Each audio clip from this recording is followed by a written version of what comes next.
Mark Nichols here with Daily Training Video. Mr. Moore helping me out again. So the basics that we're also looking at this cycle is the difference between parrying and blocking. There are two different actions that we use defensively. This video is going to be all about parrying, okay? Just get an idea on different ways we do. I know the word might be hard to hear. The word is parry, P-A-R-R-Y, and it means to deflect, to guide in a different direction. You're not going to stop an attack with it. You're going to redirect it. So a lot of different ways that we can practice it in class. One way is we just face forward and start doing our V step. Okay, remember V, letter V. Stepping on a 45-degree angle. Parents, if you're helping your kids train this one, have them stand, face them, and V step, right in front, and make them go around you. Okay, this forces them to have to move on that angle. Okay, V step is a foot technique that's mostly used within 3 feet of your opponent. It's close range. I'm trying to get around them, okay? So as I'm moving side to side. Now, if you visualize a punch coming right down the middle, getting fed right at your nose, for instance, Mr. Moore throws a punch at me, and I'm moving off to the side with that V step.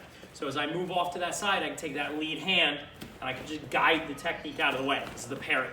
Notice when I parry, I don't go any further than my own shoulder. It's not this, it's a deflection, okay? I use my hands, I use my feet, and I deflect the attack out of the way. So, when I'm home training, Mr. Moore can just start feeding me punches, okay? Or you can feed your own kids punches. Don't miss, all right? So, and I can step out and parry, parry, parry, parry, side to side. You can kick it up a notch, have a little bit more fun with it, and now you're in that guard and you can move around like a boxing drill. We're moving around, we're moving around, we're moving around. I never know when he's gonna feed me the hand. When he feeds it, I step off and parry to those directions, okay? So you can make it, whoa, a little more fun. See, even I messed up. So you can just step off to the side with that parry.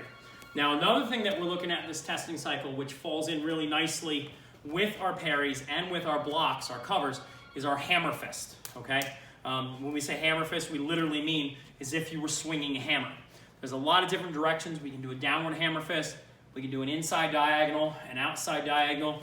We can do an up. We can even do a horizontal or an inverted. In this case, we're going to use that horizontal. When we do the horizontal hammer fist, yes, it's hitting with where the end of the hammer would be here in my hand. I'm very particular about making sure you keep the elbow in line with the fist. Some people try to hammer fist like this, and that's no good. I want that elbow up. So I can go back to that V step. I can go back to adding that parry, and then I can work on parry, hammer.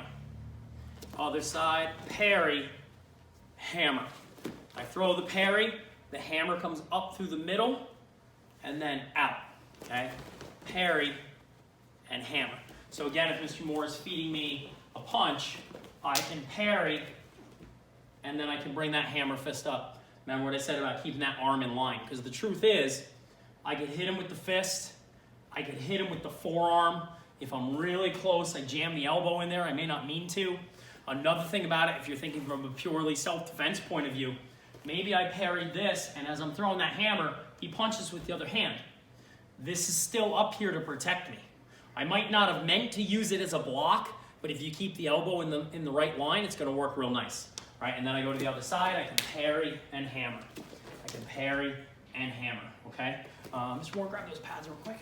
Also, if you have pads, if you have something you can do at home, you can use your hands, parents, okay? As long as your kid doesn't go crazy and break your hands, you can use your empty hands, it's fine.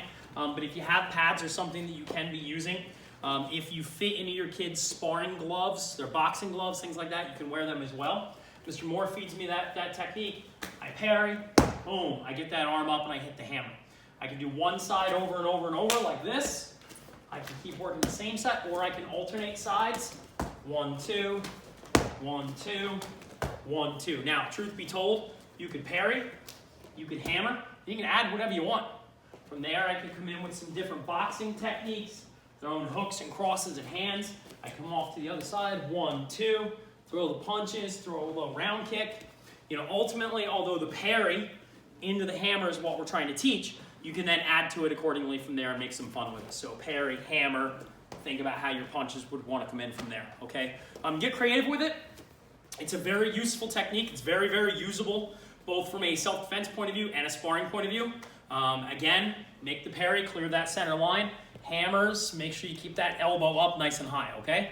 Send us videos. We want to see you guys doing this at home, okay? I want to see videos. And, you know, that's it, guys. Stay safe. We'll see you soon.